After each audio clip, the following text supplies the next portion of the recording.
Harsh ജിതീഷാണ്. Already എൻ്റെ ക്ഷീണങ്ങളൊക്കെ എനിക്കിങ്ങനെ സൈഡിൽ കൂടെ ഒക്കെ വരുന്നുണ്ട്, പക്ഷെ അതൊന്നും കാര്യമാക്കുന്നില്ല ഞാൻ.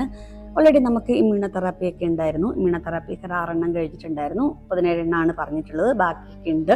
പിന്നെ സർജറി കഴിഞ്ഞിട്ടുണ്ടായിരുന്നു. സർജറി കഴിഞ്ഞ് എനിക്ക് നല്ല ബുദ്ധിമുട്ടും കാര്യങ്ങളൊക്കെ ഉണ്ടായിരുന്നു കേട്ടോ. അതൊക്കെ നിങ്ങളോട് ഞാൻ ഷെയറും ചെയ്തിട്ടുണ്ടായിരുന്നു.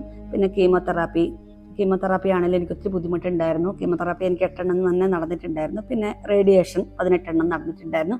പക്ഷേ എങ്കിലും ഞാൻ നിങ്ങളുടെ മുമ്പിൽ സുന്ദരി കുട്ടിയായിട്ടില്ല നിൽക്കുന്നത്. അപ്പം എല്ലാവരും ഈ ഒരു രോഗം വരുന്നു, അല്ലെങ്കിൽ ഏതൊരു രോഗം വന്നു എന്ന് വിചാരിച്ച് ആരും ടെൻഷൻ അടിക്കണം. നമ്മുടെ മനസ്സ് തകർന്നാൽ നമ്മളൊക്കെ തളർന്നു പോകും കേട്ടോ. നമ്മുടെ മനസ്സിനെ ഹാപ്പിയാക്കുക. നമ്മൾ സാധാരണ രീതിയിലുള്ള ദിനചര്യകളൊക്കെ ചെയ്യാൻ വേണ്ടി ശ്രമിക്കുക. കാരണം ഞാനും അതിനൊക്കെ പോസിറ്റീവായിട്ടൊക്കെ ചിന്തിക്കുന്ന ആളാണ്. പക്ഷേ ചില സമയത്ത് നമ്മുടെ ശരീരം അതിനൊന്നും അനുവദിക്കുന്നില്ല. എങ്കിൽ പോലും ഞാൻ കുറേ ഓക്കെ ആകാൻ വേണ്ടി ശ്രമിക്കുന്നുണ്ട്.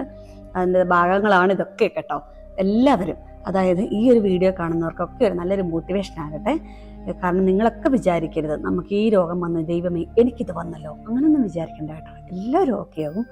ഇപ്പോഴും ഞാൻ പറയുമല്ലോ, ബി പോസിറ്റീവ്.